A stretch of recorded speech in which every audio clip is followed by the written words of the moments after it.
Aujourd'hui, on va parler d'un sujet qui va fâcher, parce que j'aime bien les sujets qui fâchent. Pourquoi il ne faut pas envoyer ses devis à ses clients, à ses prospects d'ailleurs. Petit rappel en passant, suspect, prospect, client sont trois phases de la même personne.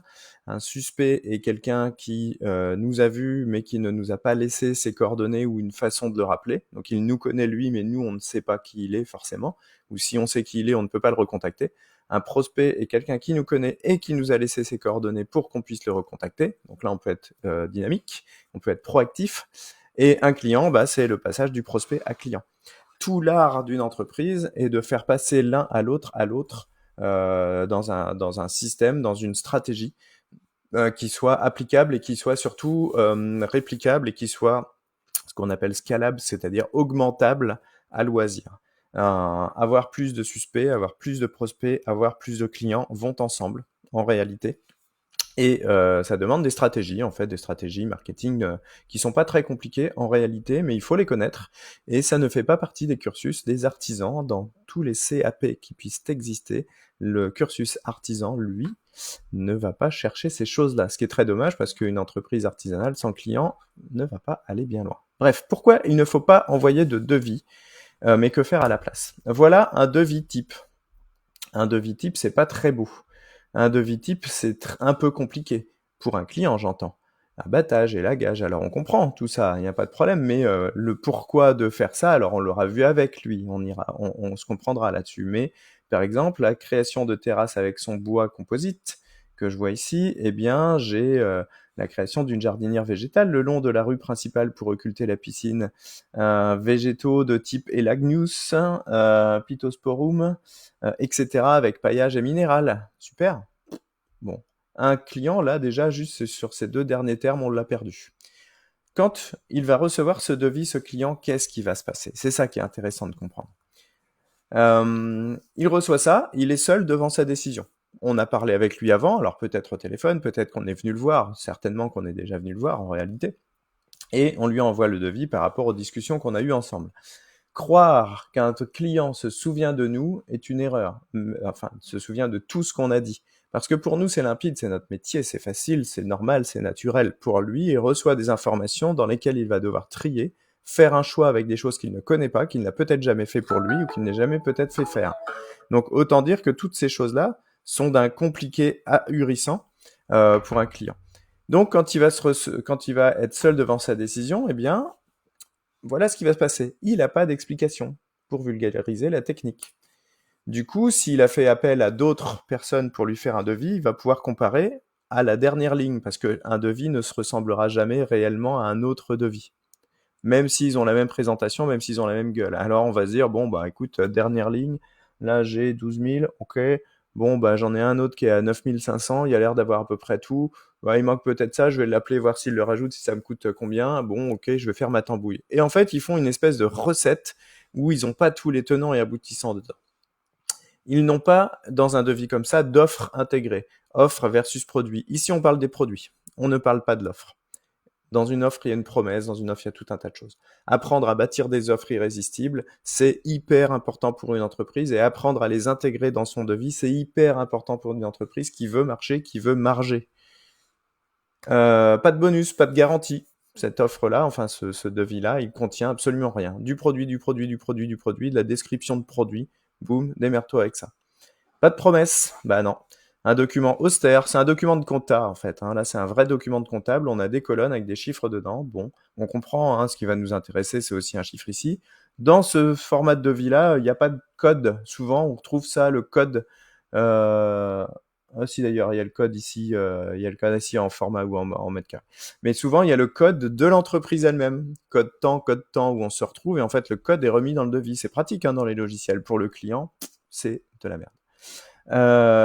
Document austère, pas d'humanité, pas de rêve, pas de bénéfice ultime, il n'y a rien dans ce devis. En réalité, le client qui reçoit ça, il va pouvoir le comparer au prix uniquement. Donc si vous êtes un peu plus cher, vous n'avez pas la possibilité d'expliquer le pourquoi du comment, vous n'avez pas la possibilité de donner des détails. C'est vraiment laisser les clients comme des crevards à se démerder en fait. C'est vraiment pas bien de faire comme ça. C'est une évidence. Alors que faire à la place? Première chose, on va présenter ou expliquer, et expliquer d'ailleurs, le devis. Minimum qu'on peut se faire, c'est au téléphone, en vision ou en présentiel. Le top, c'est la visio, hein. On n'est pas obligé de se déplacer, hein. Alors le top du top, c'est la présence. Dans les gros devis, on va moins se déplacer, un minimum, mais même dans les moyens, mais même dans les petits, si on peut se déplacer, c'est vraiment mieux. Comprenez bien que l'expérience client, entre recevoir un devis et quelqu'un qui vient vous le porter en main propre, qui vient vous le présenter tranquillement, même si c'est un devis à 500 balles et tout, il y a vraiment une différence de prise en charge qui est montrée. C'est pas genre, je vais vous prendre en charge, vous savez, ma petite dame, c'est je commence déjà à vous prendre en charge dès l'instant que vous avez même pas encore signé avec moi. Cette congruence-là entre ce qu'on dit et ce qu'on fait, et entre ce qu'on fait et ce qu'on dit, est hyper importante. Ça fait toute la différence. Au moins présenter les choses en visio pour lever les points d'éclaircie, pour bien expliquer ligne par ligne ce qui se passe, pour montrer pourquoi ce devis est fait de cette manière-là, pour rassurer. Voilà. Il y a des techniques pour ça. Il y a des techniques. Nous, on a une technique de vente qui est très simplifiée, qui est hyper efficace, qui s'appelle la méthode CALM. On pourrait vous en parler. Pour le client, il faut bien se dire qu'il s'agit d'un projet qu'il ne réalise pas tous les jours, de faire appel à un paysagiste, de faire appel à un professionnel en fait qui va venir chez lui. C'est pas tous les jours qu'on fait des travaux chez soi.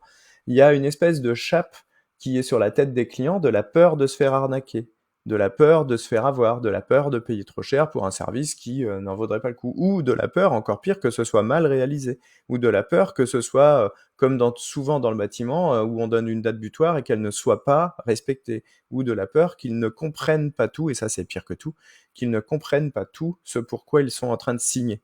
Un devis austère envoyé comme ça, c'est exactement ça. C'est je vais signer un truc, je sais pas exactement de quoi. Bon, j'ai compris vite fait le terrassement, on en a parlé, ok, ça devrait être bien fait.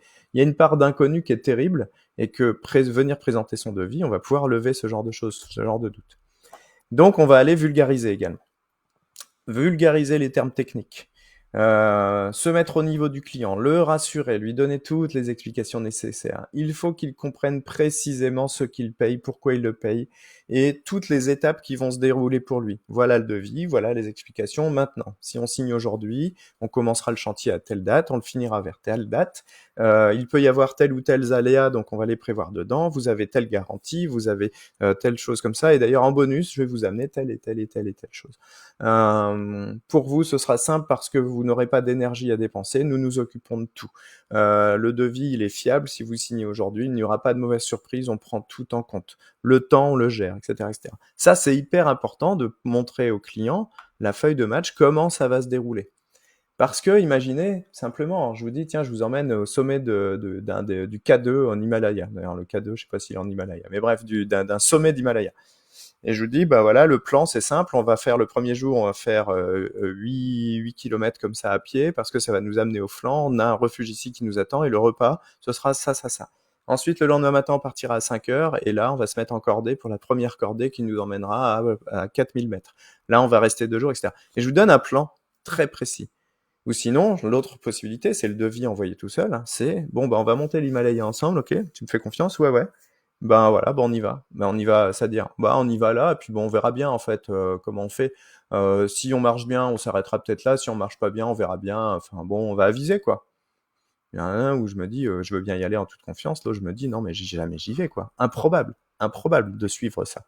Pas de plan de match, pas de plan de route, pas de stratégie, rien. On n'explique rien à son client, mais pour une bonne raison, c'est que nous-mêmes des stratégies, on n'en a pas forcément. Tout ça fait partie des stratégies des entreprises qui fonctionnent d'aller faire ce genre de choses. Ensuite, on doit lui montrer le bénéfice ultime. Il achète un résultat, un client, et nous, on lui vend des travaux. C'est souvent le cas. Il achète même pire, pas le résultat, mais le bénéfice du résultat. Il achète pas un beau jardin, il achète le bien-être dans ce beau jardin final. Il achète le fait de pouvoir inviter avec fierté. Il achète le fait de pouvoir être dans un confort ultime dans son endroit. Il achète un moment de calme ou un moment de joie ou un moment. Il achète ça. Il n'achète pas un beau jardin. Il n'achète pas une bordure qui cache la piscine. Il achète de l'intimité. C'est pas la même chose. On doit lui montrer tout ça, on doit lui montrer les bonus, on doit lui montrer les garanties, on doit lui expliquer ce qui rend notre offre différente pour qu'à la fin, il se dise waouh, putain, mais c'est vraiment exactement ce qu'il me faut, c'est ça que je veux rien d'autre. Et dans le je veux rien d'autre, il y a tous les concurrents qui s'en vont. Ça, c'est important. On doit lui donner les clés pour que de lui-même, il veuille acheter et devenir un partenaire. Faut que ça vienne de lui, ces choses-là. C'est tout ça qu'on apprend dans la méthode calme, d'ailleurs, aux gens qui nous font confiance. Bah oui. Première des choses aussi qu'on oublie de faire, une fois qu'on a fait tout ce travail de méthodologie, de technique de vente, de technique de faire acheter, on doit repartir avec un paiement. On doit repartir avec un paiement. C'est la seule chose qui va valider votre devis. Quand on présente un devis, même quand on le fait en vidéo, même quand on le fait au téléphone, on doit repartir avec un paiement. Alors, il existe des systèmes de paiement en ligne qui fonctionnent très très bien. Ça fait partie des outils qu'on apprend aux gens également, qui sont en quelques secondes, on prend les numéros de carte, on partage notre écran pour que les gens voient bien ce qu'on fait, qu'on ne soit pas en train de les avoir, on met la bonne somme, on valide avec eux, on revalide. Il y a toute une stratégie, toute la technique qu'on vous apprend à faire pour aller collecter le premier paiement, voire le paiement en une seule fois. Et ça, c'est le top.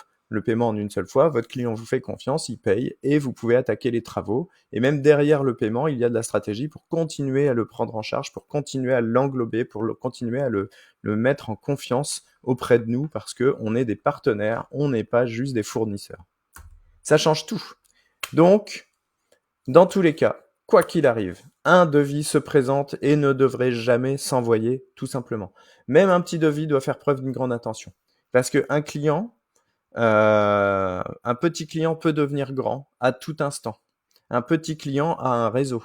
Un petit client peut vous recommander. Et d'ailleurs, nous, avec des petits clients, on met en place une méthode stratégique pour augmenter, pour garantir qu'il va nous recommander, avec et malgré lui, grâce à lui et malgré lui. C'est-à-dire qu'on n'a pas besoin qu'il nous recommande dynamiquement, activement, on est plus malin que ça.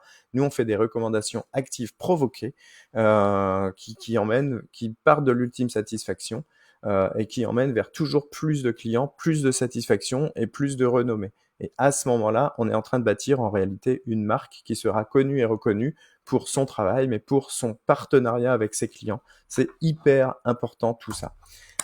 Pour savoir comment on utilise la méthode calme, comme à la maison, eh ben, mets en commentaire calme et on va te recontacter, tranquille.